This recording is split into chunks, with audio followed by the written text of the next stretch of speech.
Wiring करने का तरीका। आज के समय में लगभग सभी घरों में इलेक्ट्रिक उपकरणों के इस्तेमाल किए जाते हैं।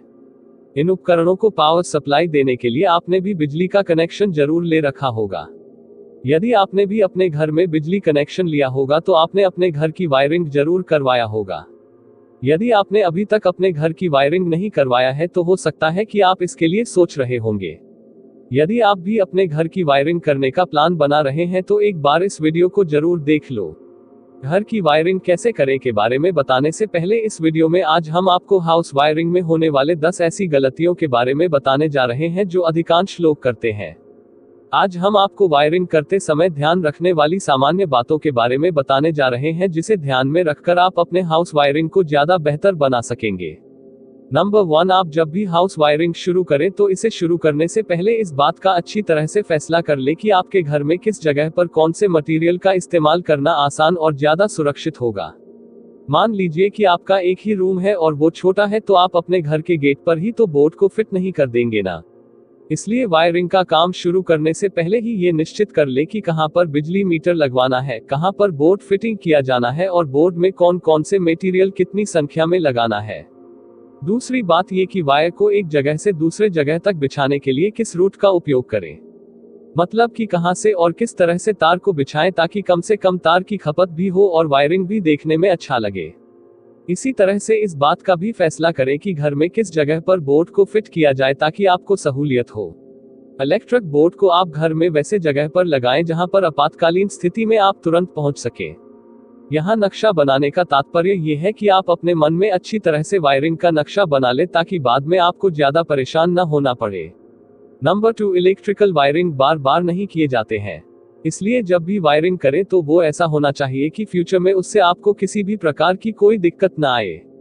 हालांकि वायरिंग में प्रयोग होने वाले सारे मटेरियल्स बहुत ही महंगे होते हैं और 2 रूम की वायरिंग करवाने में भी हजारों रुपए खर्च हो सकते हैं। इसलिए अधिकांश लोग थोड़े से रुपए बचाने के चक्कर में लो क्वालिटी के ही सारे सामान खरीद लेते हैं जो कि समय से पहले ही खराब होने लगते हैं। सस्ते सामानों में अक्सर टूट फूट की समस्या आ जाती है जिस वजह से घर का वायरिंग असुरक्षित हो जाता है और इसमें बाहरी नुकसान का खतरा बढ़ जाता है। इसलिए जब भी वायरिंग करवाएं तो इस बात का खास ख्याल रखें कि उसमें इस्तेमाल किए जाने वाले सभी सामान किसी ब्रांडेड कंपनी के हों और मजबूत हों। हमारे यहाँ आमतौर पर एंकर और हेवल्स के मटेरियल के उपयोग किए जाते हैं जो कि बेहद ही मजबूत और टिकाऊ माने जाते हैं और इनकी लाइफ भी बेहतर होते हैं। नंबर 3, हमारे घरों की वायरिंग में चारों तरफ से जमकर पैसे खर्च हो जाते हैं, लेकिन सबसे ज्यादा खर्च वायरिंग के लिए वायर्स पर ही हो जाते हैं।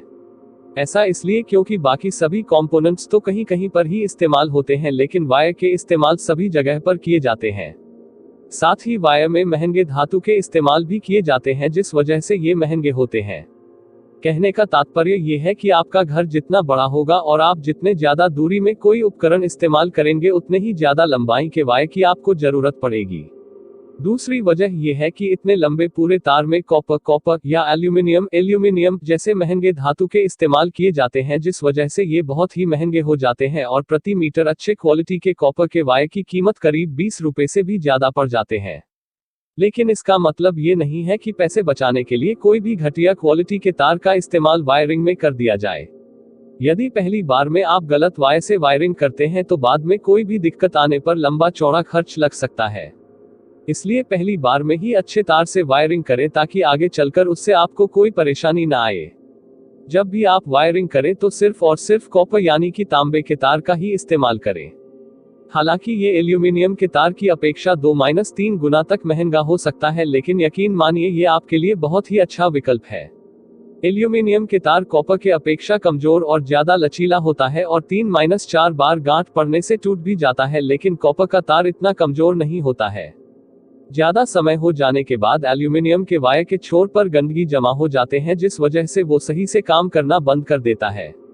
लेकिन वही यदि बात करें कॉपर के वायर की तो इसमें ऐसा कोई बात नहीं है।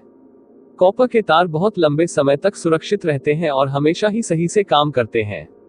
नंबर 4, वायरिंग के दौरान यदि एक बंडल का वायर बीच में ही खत्म हो जाता है या फिर किसी भी कारणवश जब वायरिंग के बीच में 2 तार को आपस में जोड़ना होता है तब तार को छीलकर उसे आपस में लपेट दिया जाता है और फिर उसके बाद उस तार के ऊपर टेप को अच्छे से लपेट दिया जाता है।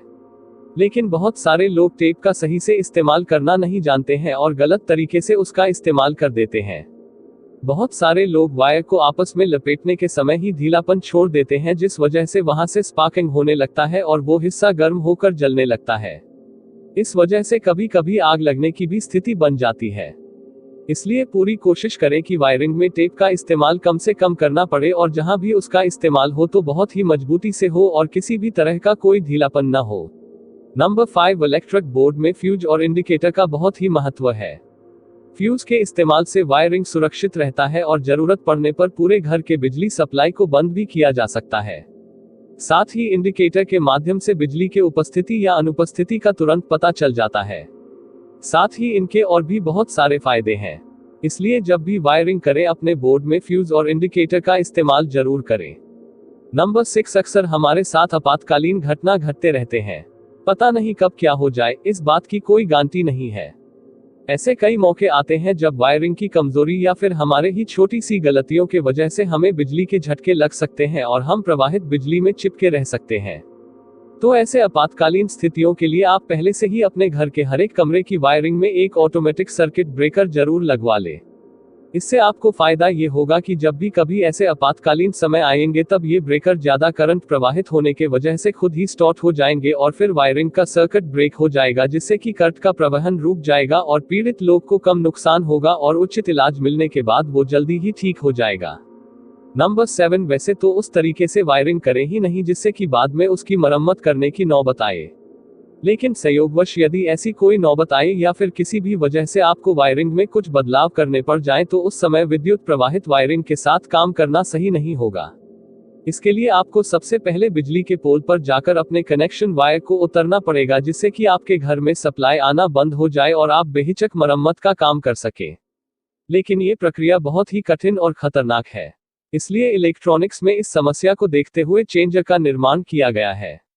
यूनिट मीटर से निकले दोनों तार को इस चेंजर से जोड़ा जाता है और फिर इसी चेंजर के दूसरे भाग से आउटपुट निकाला जाता है, जिसका वायरिंग में इस्तेमाल किया जाता है। इसका काम ये होता है कि जब इसे ऑफ किया जाता है तब ये विद्युत के प्रवाहन को रोक देता है, जिससे कि आप बेफिक्र होकर वायरिंग में जो चाहे बदलाव कर सकते हैं। नंबर 8, बहुत सारे उपकरण ऐसे होते हैं जिसके कैबिनेट पर शॉर्टिंग या फिर कनेक्शन वायर के टूट जाने के वजह से बिजली के झटके आने लग जाते हैं। ऐसी हालत में यदि इन उपकरणों को सप्लाई देकर छू लिया जाए तो इससे झटके लगने से शारीरिक नुकसान भी पहुंच सकते हैं। इन सभी समस्याओं को दूर करने के लिए ऐसे सारे उपकरणों में ही एक विकल्प दिए हुए होते हैं जिसे भूतार के नाम से जाना जाता है। नंबर 9, पहले हमारे इलेक्ट्रिक जरूरत बहुत ही कम हुआ करते थे, लेकिन अब हमारे जरूरत असीमित हो गए हैं। हम लोग टीवी तो रूम में देखते ही हैं, लेकिन साथ ही साथ इससे भी ज्यादा उपकरणों का इस्तेमाल एक साथ करते हैं। तो ऐसे में यदि आपके बिजली बोर्ड में इन सभी के प्लग को लगाने के लिए उचित संख्या में सॉकेट न हो तो इसके लिए आपको अलग से एक एक्सटेंशन बोर्ड खरीदना पड़ सकता है। लेकिन आपके बिजली बोर्ड में इतने जगह खाली रहते हैं कि आप उसी में 3-4 सॉकेट और लगवा सकते हैं और ये एक्सटेंशन बोर्ड से भी ज्यादा अच्छा विकल्प होगा।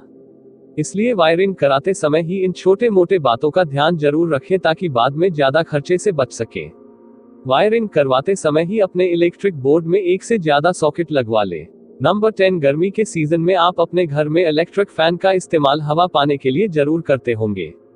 लेकिन बहुत बार ऐसा देखा गया है कि हमारे घर में इतने ज्यादा वोल्टेज होते हैं कि पंखा चले रहने पर हमें ठंडक महसूस होने लगती है, लेकिन यदि पंखा न चलाया जाए तो हमें गर्मी भी महसूस होती है। तो ऐसे स्थिति में न तो पंखा को बंद किया जा सकता है और न ही उतने हाई वोल्टेज पर उसका इस्तेमाल किया जा सकता है। इस समस्या से निपटने के लिए हमें एक इलेक्ट्रॉनिक फैन रेगुलेटर की जरूरत पड़ती है। इस रेगुलेटर को बिजली के बोर्ड में लगाया जाता है और इसकी खासियत ये होती है कि इसकी मदद से हमारे घर के वोल्टेज पर काबू पाया जा सकता है। हालांकि इसका इस्तेमाल बल्ब इत्यादि में भी किया जा सकता है, लेकिन चूंकि इसे पंखे के लिए बनाया जाता है इसलिए इसका इस्तेमाल सिर्फ पंखे में ही करना चाहिए। ज्यादातर लोग हाउस वायरिंग करवाते समय रेगुलेटर लगवाना जरूरी नहीं समझते हैं और वो इसे फालतू का समझते हैं, लेकिन ये बात बिल्कुल ही गलत है। बोर्ड में रेगुलेटर लगाना उतना ही जरूरी है जितना जरूरी घर में पंखा लगाना है। इसलिए जब आप अपने घर की वायरिंग करवाएं तो अपने सभी रूम के इलेक्ट्रिकल बोर्ड में रेगुलेटर जरूर लगवाएं। लेकिन एक बात का खास ध्यान रहे कि रेगुलेटर की सहायता से सिर्फ वोल्टेज को कम किया जा सकता है, उसे बढ़ाया नहीं जा सकता है। जल्द ही हम वायरिंग करने का तरीका भी बताएंगे और उसमें वायरिंग डायग्राम भी आपके साथ शेयर करेंगे। अभी ये पोस्ट आपको कैसा लगा कमेंट करके हमें जरूर बताएं। यदि ये वीडियो आपको पसंद आया हो तो अपने दोस्तों के साथ इसे शेयर जरूर करें और हमारे ऐसे ही वीडियो की नोटिफिकेशन पाने के लिए हमें सब्सक्राइब जरूर कर लें।